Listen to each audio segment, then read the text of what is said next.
Probably should have let it load up. Probably would have been better than just jumping right into it, wouldn't it?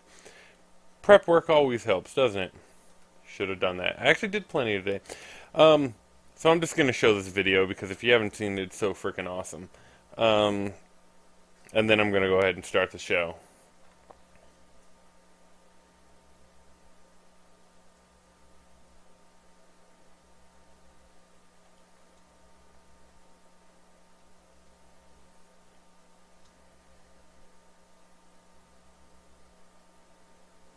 This little bit of prep, this is John. John the translator.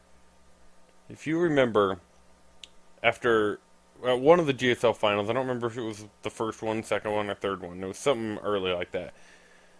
After the champion won, he gave this just amazing epic speech on air because he decided not to translate and just speak his mind. Every time this guy speaks for himself, it's awesome. My parents were really strict. It's a speech coming, and every.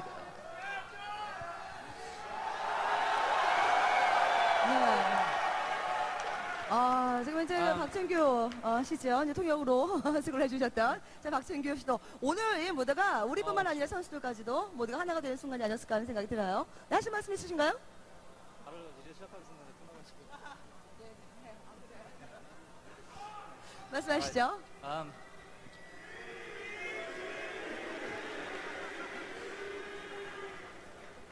Well, many of my friends or my parents would say it's just a game, John, quit it. But being here today, people from all over the world being together and sharing this moment, it's something which politics or money can't do. It's a miracle. And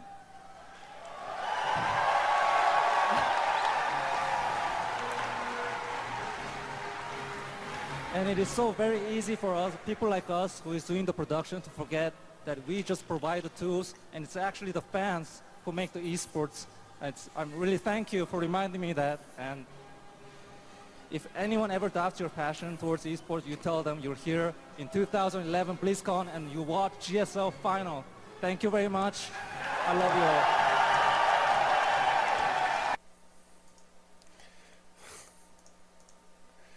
you all. Awesome. Awesome. Good old John. Anyway, hey everybody, welcome. I am the Amazombie. This is your StarCraft 2 newscast, Weekly Edit. This is Weekly Edit number 21.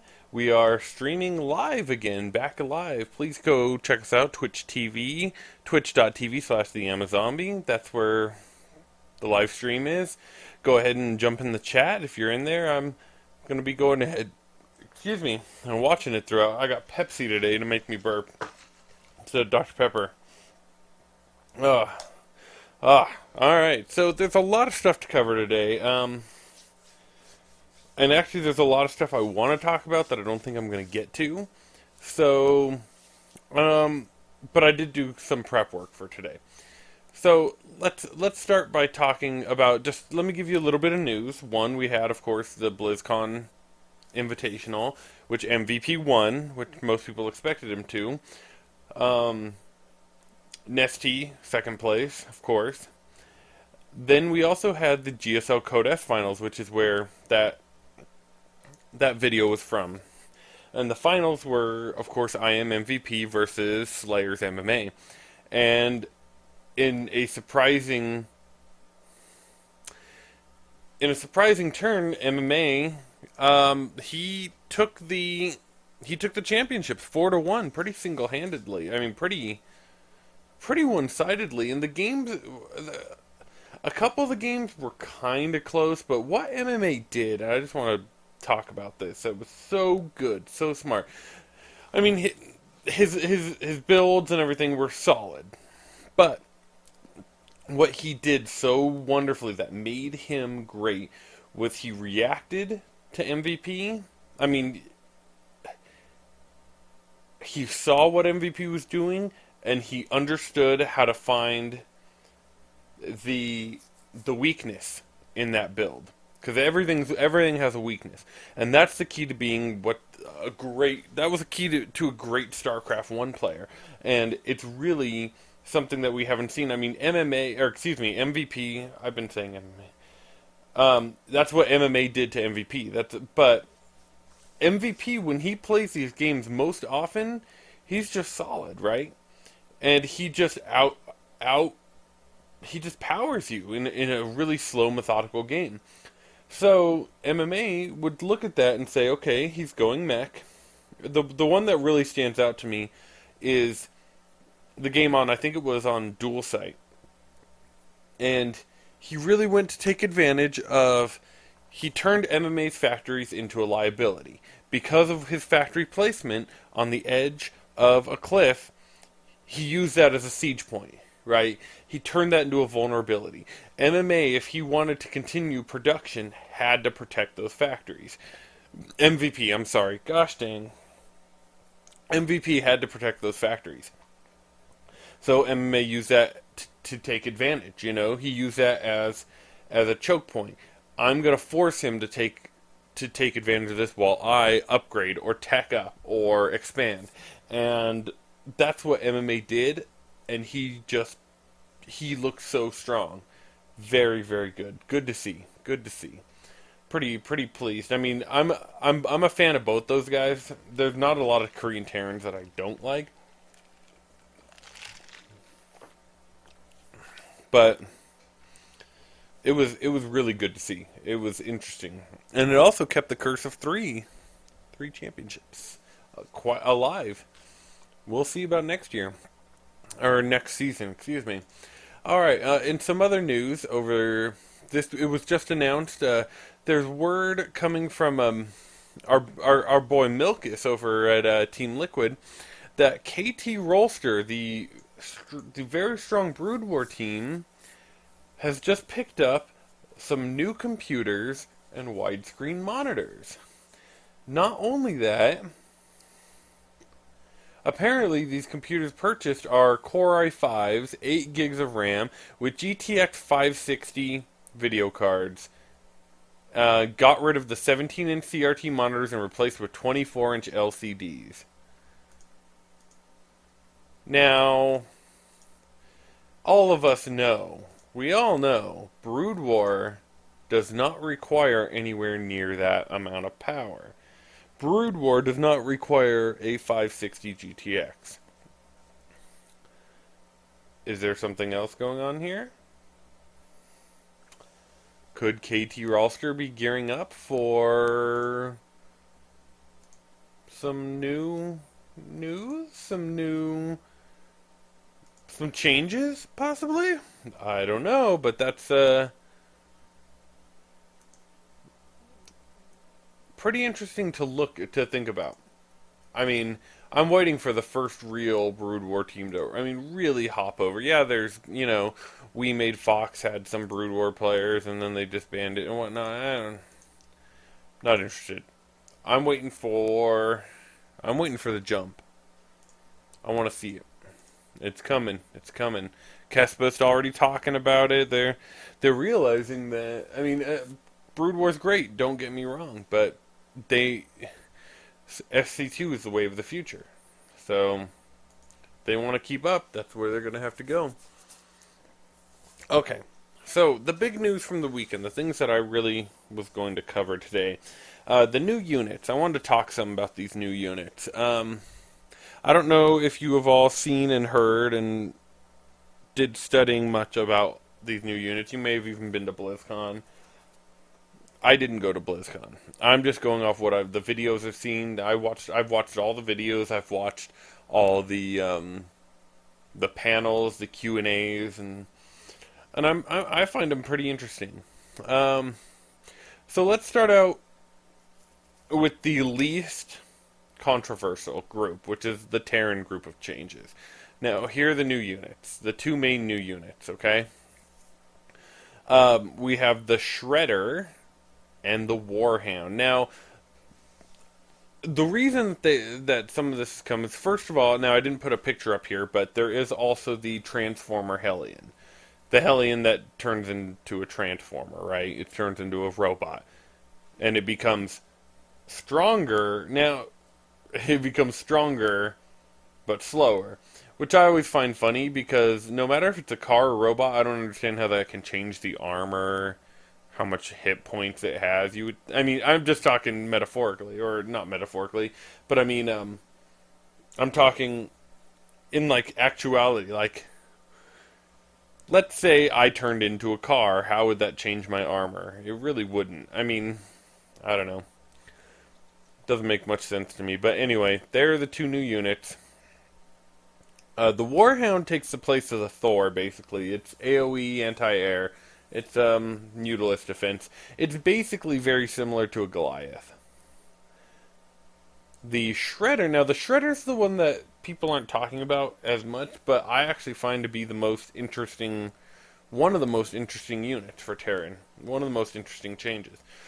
Oh, before I even go on, the reason that they had to get rid of the Thor was, well, they didn't get rid of it. They upgraded it. They made it like an Uber Thor, right? So it's now a hero unit, kind of like how the Mothership was, which makes me think maybe in the third expansion, maybe they'll have a Zerg hero unit. But so the Thor got a massive buff, but you can only have one of them out on time, and they're super expensive. So the Warhound takes its place. Now the Shredder. The Shredder really isn't a unit per se, it's like a little robot. And you build them, I believe, out of the factory. And they produce a... Here, let me pull up. The attack description is a constant AoE damage to air and ground when stationary, no attack when mobile. Special ground attack AoE shuts down in the presence of friendly units. Now, the way the video shows it is that it plants itself in the ground. You have to burrow it like a siege tank, kind of. And then it pops up a little thing, and it produces a field of radiation. Okay? And it does pretty hardcore damage. And you can put a few of them out there. Now, their damage doesn't overlap. I mean, their fields overlap visually, but not in damage-wise. They're made to be electric fences. That's basically what you're talking about. The difference is if one of your friendly units walks into the area, they turn off. So they cannot be part of your army. They're basically electric fences. They're meant to zone. And I find that interesting because I find things that zone to be the most interesting aspect of the game, because that's what makes the player style and the map present so important. So as long as you can, if you study your map and you know the areas to zone, you know how to let's zone off X path. This will allow me to take my third easy. You know, I mean that's where you get into some real in-depth strategy, not just expanded tactics. You know, and that's what I really enjoy. That's why I think the Shredder actually looks pretty interesting to me. The Warhound also does some kind of like bonus damage again. It's like a tank buster or something. I don't know. I'm not really that interested in it because to me it's basically a Goliath. Alright, so let's move on past that. The Shredder I find cool. Let me... yeah, okay. So, let's go to Zerg. These are the two main Zerg units, okay? Excuse me. The Swarm Host and the Viper.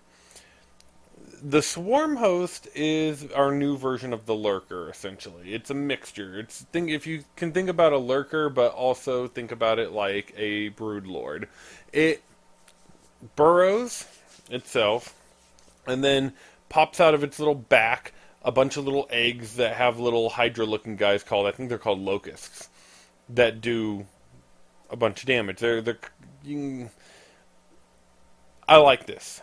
I don't like it as much as I like a Lurker, but I like it. I think that SC2 needs it, because again, it's a zoning unit. It's a Zerg zoning unit, which Zerg does not have. I mean, Burrowed Banelings is at best what you got for Zerg zoning.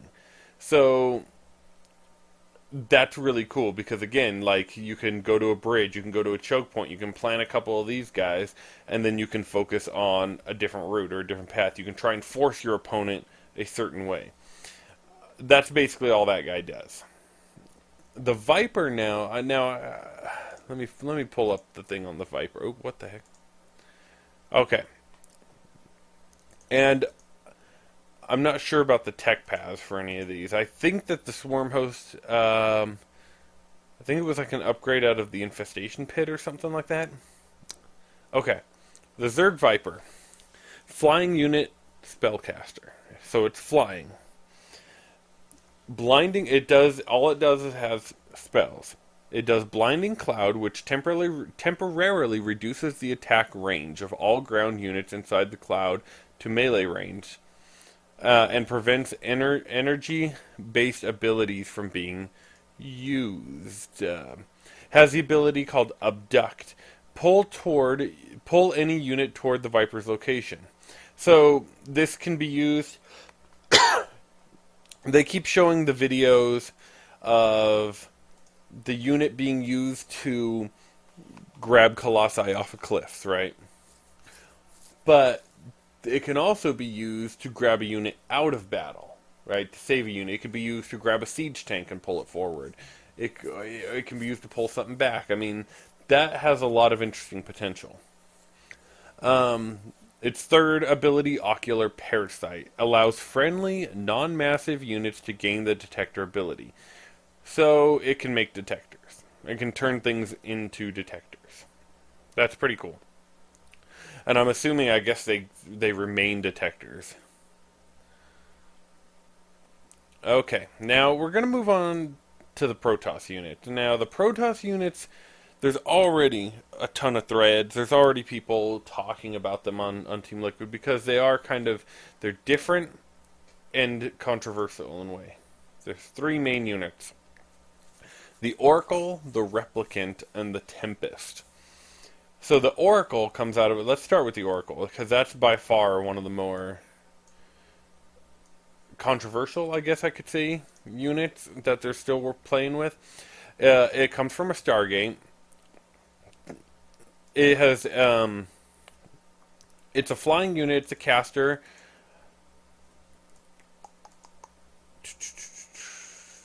Okay, here we go. Now its abilities here, I just had to find them here. Entomb. Now, Entomb blocks workers from mining a mineral field. So, what it does, it shoots out a little blast that puts shields around mineral fields.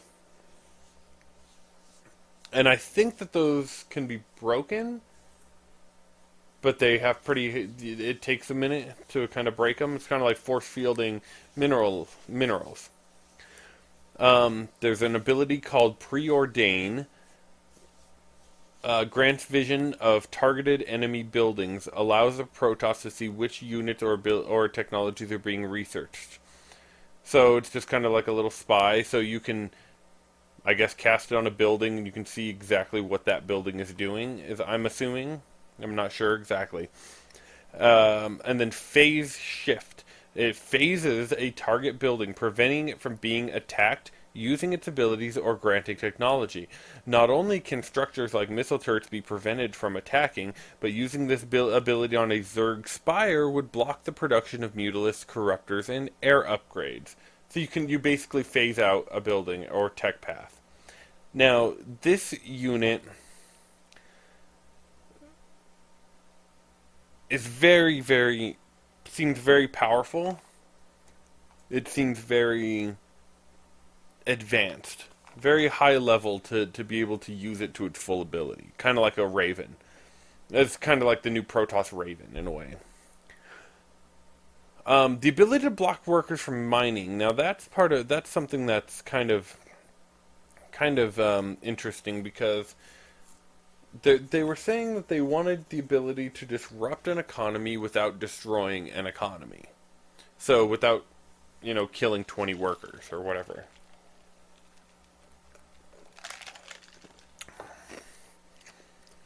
This can, if done correctly, I could see it being very powerful. and very interesting. Very, again, high level. Very. It requires the understanding the right timings, understanding a bunch of little things to really use it right. That's kind of what I see to be interesting. Preordain, yeah, whatever. It's just a spy. Now, phase shift, I could see that possibly being bad. I mean, if you time it out right, you can sit there and continually just wait for them to waste a bunch of money going up a tech path and then destroy it, basically, right? Like, it's not just destroying the tech path. I mean, it's making it non-existent for however long of time this spell goes on. And that is... I mean, is it going to force Zerg to, like, build 2 spires? But then, what does that really prevent anything? I mean, I don't know.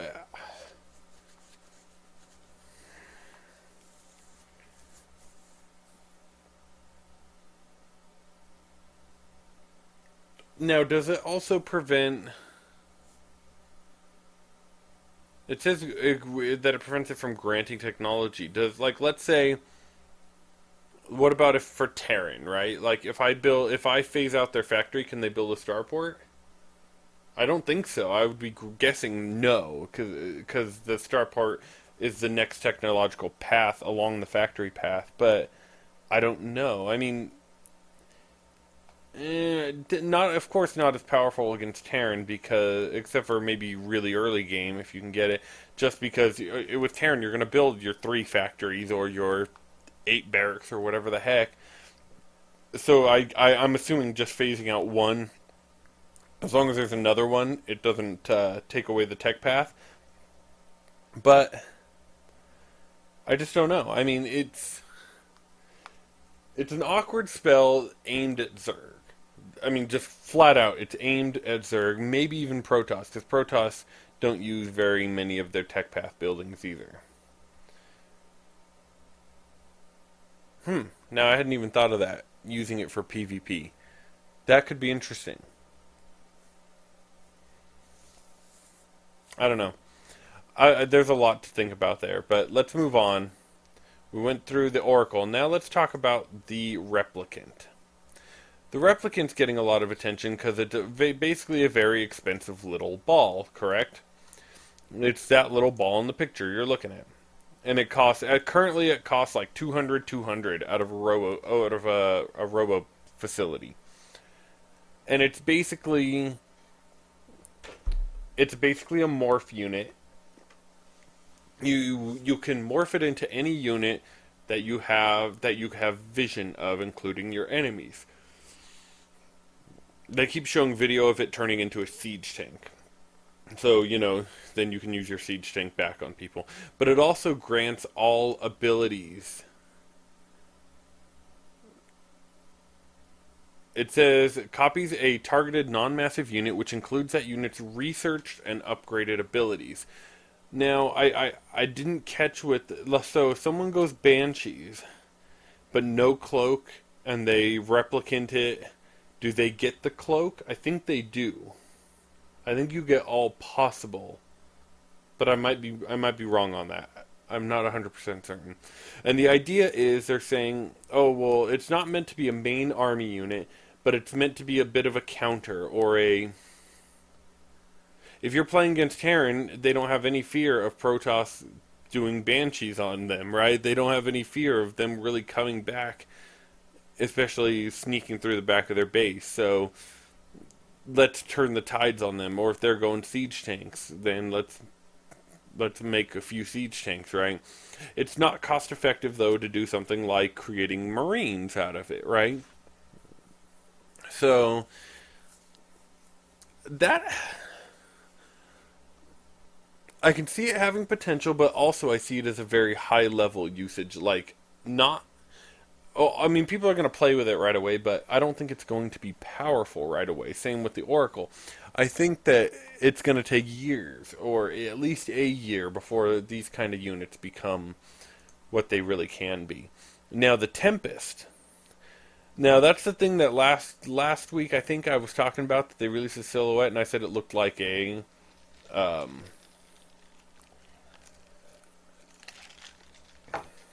Corsair. Well, I was completely wrong. It actually is a gigantic. It's huge. It's a capital ship, which I had no idea. I thought it looked small. But it's a capital ship. It's kind of the replacement for the carrier. And what it does, it shoots a giant energy ball, AoE damage at. It's basically made to take out packs and mutalisks, right? That's what it's basically made for, or maybe even packs of Vikings. And it can attack ground, but its main attack is of course for air, for AoE air. There's some people talking about it. I don't know. I think whatever. If it's used more than the carrier, which I'm a little disappointed by this removal of the carrier as a whole. But I mean, if it's going to be used, if it looks like it's going to be useful, then why not? I don't have a problem with it. As for the removal of the carrier, Protoss was just getting to a point in the metagame where, in some cases, carriers looked like they might have been a viable mid to end game option. And I was finally getting excited. Like, you weren't seeing people go carriers, really, but you were seeing this potential point because people were going Stargates earlier, and much more often, where even, and then you get people going Fleet Beacon and getting a mothership. You're seeing that a little more. So at that point, why not just get a few carriers, because they are ridiculously powerful, especially later game when you have money saved up, right? And so I was seeing these points in a lot of high level games where it's like, he could probably start chrono boosting out a group of carriers, and especially again late game you don't need chrono boost quite as much a lot of times. So I don't know. It was getting to an exciting point, and it's still May before Heart of the Swarm comes out, where we're going to see some carriers in action, and that's exciting. Because I'm a big carrier fan. I love the carriers in SC1, I love the carriers in SC2, even though because people don't use them, because I admit they're ridiculously expensive, and they take a freaking long time to build, so no one uses them. But when you get a couple out, when you actually use them, they are so freaking powerful. And especially now if you had this Tempest to defend, against packs of Corruptors or packs of Vikings, all of a sudden the carrier could be more viable, right? Because you can then back it up with these Tempests. I don't know. I'm a little disappointed in that. I'm just going to read through some other changes. The Battle Hellion mode, which I talked about. The Redline Reactor, it's a speed boost with a cooldown for a battle cruiser, and it's like afterburners on your battle cruiser. You press it and it goes hecka fast for a short while. The Thor, you can now only make one, requires both an armory and a fusion core to build, bigger ground attack, and has a new attack that replaces its anti-air weapon, a bombardment ability that does tremendous amount of damage in a wide AoE. The Thor would need time to set up the bombardment cannons, as well as time to repack them after an attack, much like a siege tank. Costs a lot to build. Excuse me. Okay, Reaper's passive HD. So Reapers can regenerate. I find that one interesting. Reapers are, again, one of those units that are really... They were used a lot, of course, in beta and the release of the game, that 5-Rax Reaper build, but now it's like they're used, you maybe make one or two. For a while they weren't used at all, except for by a few random people. And now they're kind of coming back a little bit. And so what's interesting is they took away their special building attack, which I'm actually, again, a little disappointed by, because I don't think it was quite experimented with enough. But they gained a recharge. Now that's interesting. They can regenerate their health points when they're out of battle. So you can actually start using your Reapers a little more riskier and get them out of there. Ghost Cloak has changed, where you just kind of press the button and he cloaks for a set duration and cooldown. It just costs energy when you start it up. So that's whatever. Okay, so the Corruptors have a new Siphon ability. They lost their Corruption ability, which Corruption was pretty much the most worthless ability in the game. So Siphon allows Corruptors to target buildings. I got my blanket. I'm a little bit chilly in my house right now. Allows Corruptors to target buildings and slowly damage them, and this damage is converted to resources for the Zerg. Now that is interesting. I still don't think it's going to be used very much, but it has a potential to be really interesting. Burrow charge. So Ultralists can now burrow charge. They burrow and then instantly dive underground, instantly surface at the target. Baneling's tunneling claws. So Banelings can move underground. That's right, you heard that right. That seems so awesome. Hearing that as a Zerg player just makes me all warm and fuzzy. Hydralisk speed upgrade, that one also makes me warm and fuzzy. Retired, so the Overseer is gone.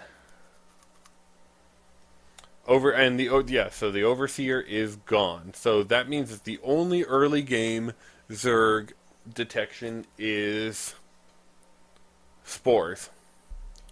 Protoss. Now the Arc Shield. The Arc Shield is a Nexus ability. Will temporarily grant additional shield and building armor and give the building a weapon similar to a photon cannon. Damages light units only. Basically, it turns a building into a photon cannon for a short amount of time. This has already been used for cheese. Some guy went very early, stole someone's gas, and then turned it into a photon cannon in their base. Yeah.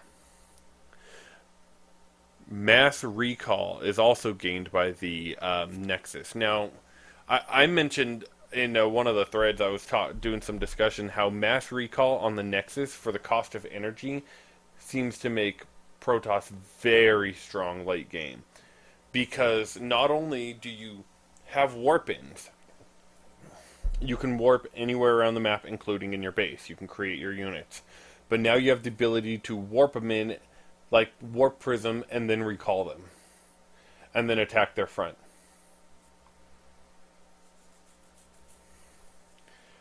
You have both, with Protoss, with the warp-in ability, you already don't really have. You've almost taken away Defender's advantage if you're attacking someone, right? But now you've given the offensive advantage because you can just warp them back very quickly. So that's... I just don't know. That seems quite overpowered to me. But, I mean, I'm not trying to say it's totally going to be Imba, but it seems like that's where you're really gonna. It just seems tactically very, very strong. So that's about all that I got on that, and I don't know. Overall, I'm looking forward to Heart of the Swarm. There is a trailer out, so if you haven't seen the trailer, you should go watch it. It looks awesome.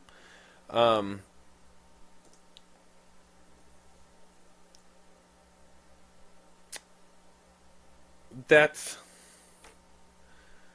about, I think, all I got for today. Let me see, any other news? Let me take a quick look, make sure I don't got any other news. There are also, of course, a lot of new graphics. There's a new physics engine built in. There's blah, blah, blah, blah, blah. Bunch of new stuff. So that seems pretty cool. I am excited for Heart of the Swarm. I wouldn't mind being a beta tester. Be a good time. This format of releasing the game in 3 separate versions can and will wreak havoc, on eSport. Here, I was going to show you these two. I got some action shots of some of these units. I'm sorry. Just remembered this. As you can see, the Zerg Viper there ripping some stuff up. You got Hellions in battle mode. You got a few swarm hosts there. There are some of those shredders sitting there. Those are the Tempests. As you can see, they're actually quite large. And they're attacking the packs of Mutalisks. And there's a Zerg Viper in the back. There's Colossi. Now here's a group of swarm hosts burrowed. Oh, that's another feature they added. They now have like destructible rocks. So there's a pile of rocks, you can attack it, and they fall over and block the path. They create destructible rocks, right? That's pretty interesting. Cool to see. And I think this is the last one. Yeah, so there are some oracles. As you can see, they force fielded the minerals there. And there's also that little shield going on. I don't know what that is. I can't remember what that is. I think, is that arc shield? I don't know. Whatever, I'm going to stop speculating. Talking like I know. But that's about it. Those are the new things for Heart of the Swarm. That's kind of my point of view. Oh, you know what I did have something else to talk about quickly. Just quickly, in case you missed it, Demuslim and Idra are going to fight in Code A, GSL.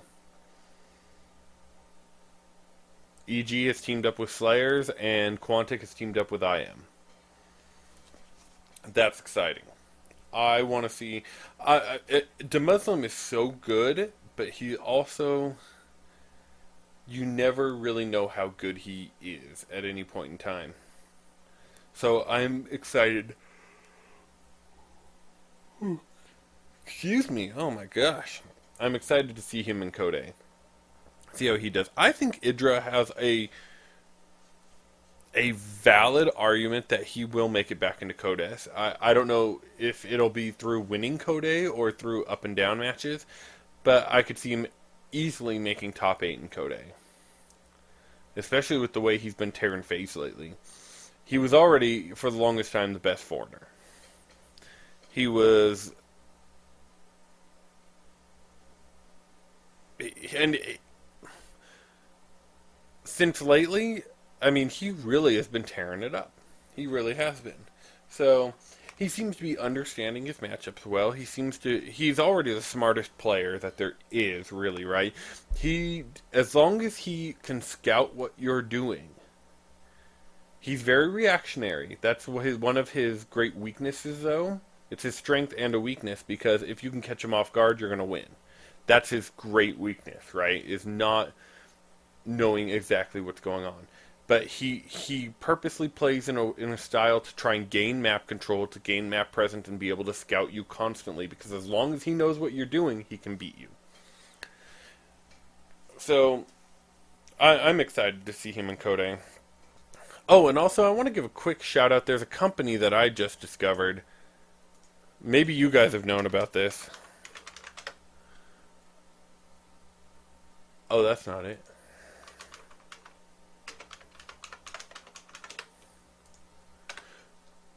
WASDkeyboards.com. They make mechanical keyboards, which I love. I am addicted to my... In case you don't know, I use a Unicomp Model M. I'll give you a quick view. Alright, I love this keyboard. I love the direct spring switches, right? But I have been looking to try out some cherry switches, because I've never used a keyboard with cherry switches before.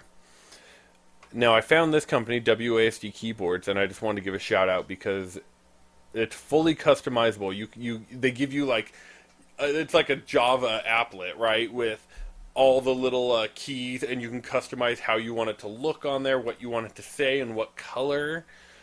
I mean, it's cool. So if you want your Marine King Prime black and white checkerboard, that's where you can get it. It's just FYI. So I wanted to give a quick here. Let me grab a screen cap of this for you. See, WASD keyboards. Custom keyboards. There's custom... you can go into Keyboard Designer. Maybe some of you guys have known about this. I'd never heard of this until just recently. You can go to preset designs and actually load up like here. See, like the Marine King Prime style. That's awesome. I don't know if this is where he got it. I don't know, but they have it right there. And for $139, you can fully customize for like $139 basically. There's a few options I think where they add a little bit on top of there, but I mean for a mechanical keyboard, that's right around a fair price anyway for a good mechanical keyboard. So I don't know if they're really good. It's a little bit more pricey, but you get full customization. I like the red escape key. I mean, this is cool. There's also a few other ones. You can do them Dvorak, you can do it blank, old school remix. So there's some, and those are just the presets. I mean, you can go into each key. Like let's take the escape key. You can change what it says. You can change the text color, the text alignment, the font, and then you can change. I mean, you can put different symbols. Look at this. Put a frickin' like biohazard and radionuclear symbol. I mean, this is awesome. A little gun. Look at that, Triforce. Oh, dude.